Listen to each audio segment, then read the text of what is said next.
there exists a pendulum that lets me know if gold is overvalued or undervalued.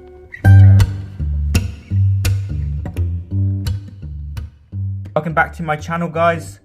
Before we get started, hit the like button and the subscribe button. In this video I will be discussing when I plan to sell my gold.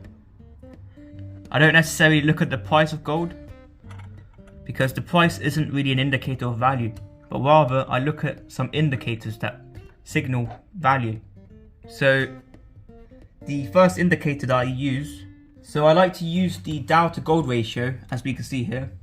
Historically, so this is the price of the Dow Jones Industrial Average priced in gold. So for one share of the Dow, it costs 18 ounces of gold. Historically, the Dow is overvalued when it's above roughly 15 ounces of gold, and it's undervalued when it goes below 7 or 8 ounces of gold. And it's got a historical low of, I think, 1.3 ounces of gold, and it's got a high of 39 ounces of gold. So at the moment, I think that in terms of the Dow to gold ratio, the Dow is overvalued. That means that gold is undervalued. If it drops to below 2 or 3 ounces of gold, then I will probably sell my gold to buy the Dow, because if I have 10 ounces of gold, because let's say I had 18 ounces of gold, yeah, at the current price I can only get one share of the Dow, but if I wait until it falls to 2 ounces of gold per share of the Dow, I can get 9 shares of the Dow. So that's something that I look at. I look at the Dow to gold ratio. So as long as the Dow to gold ratio is above 15, I'm always looking to buy gold. Always, because it's always overvalued when it's above 15. So the other metric I use is something similar, the S&P 500 to gold ratio, which is something similar. You can see that it's got a similar shape to the Dow to gold ratio. The S&P 500 currently has it at 2 ounces of gold with a historical low of 0.10. So I think that if it's above 1.1 ounce of gold, then I think that's overvalued for the S&P 500. And if it's below 1, then that means the S&P 500 is undervalued, and vice versa with gold.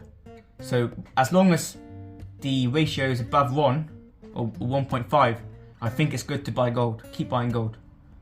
Let's say you bought the S&P 500 here at 0.20 ounces of gold. So you bought one share, and then you sold that share up here for 2.7 ounces of gold, and then you waited for the Dow to come down, and then with those 2.7 ounces of gold, you could buy how many 0.17s go into 2.7, which is at least 20, at least 10, which is at least 10 shares. So you go from one share up here to at least 10 shares. And if you keep doing that, eventually you get a build up of wealth over time. So I'll probably sell my gold if I see this go below,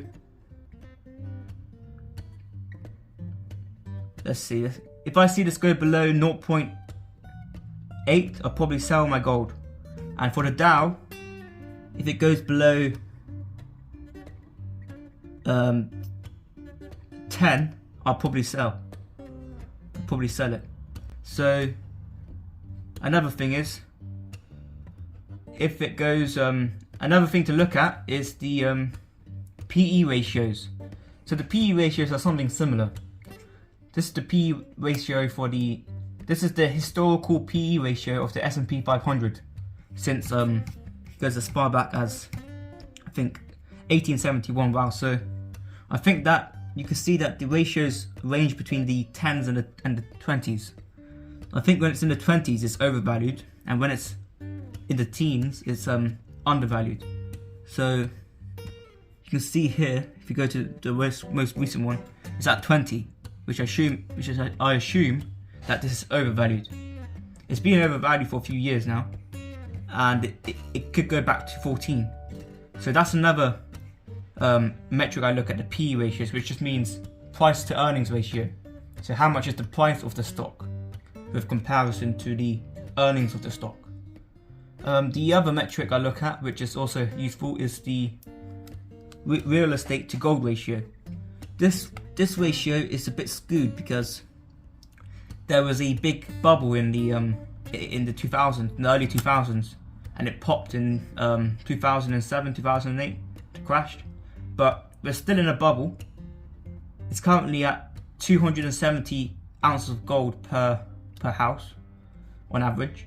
But the low it's ever been to is over here, 1980. It's been to 114. So I think that in terms of that price, it's definitely overvalued at the moment. But it's good to look at all of the metrics, not just one, because I think there's more gains to be made by looking at the Dow to gold ratio or the S&P 500, and also the PE ratios or something so good. The real estate to gold ratio isn't as useful, but isn't as interesting, but it's still possible to make gains of it. So I'll probably be looking to sell my gold if the Dow goes below like 10, 12, and the S&P 500 I'll sell if it goes below 1.2. No, I'll sell if it goes to 0.8, and I'll sell my gold. I'll sell if the Dow goes to below 5. I'll sell my gold and buy the Dow. So yeah guys, that's the metrics I wanted to look at. So another thing is, how long is the accumulation phase? How long will I keep buying gold for? I'll keep buying gold for as long as this is above 15 ounces of gold per Dow, per share of the Dow. And I think that this could go on for maybe, if you look at this one went for, see how long this one went for. So it lasted from 15. So it lasted from 1958 to 1972. So that looks like it's roughly 20 years.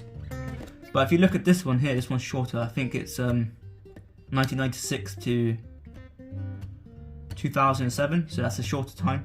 So that's roughly 10 years. So I think that right now, it started in 2014, and it could go, and right now it's 2023, so it's almost been 10 years, but it could be a 20-year wait. So we could expect to wait longer and keep accumulating over the next 10 years. So anyway guys, thanks for watching. If you liked this video, please drop a like and hit the subscribe button. And I'm going to be uploading more videos in the days coming, so stay tuned.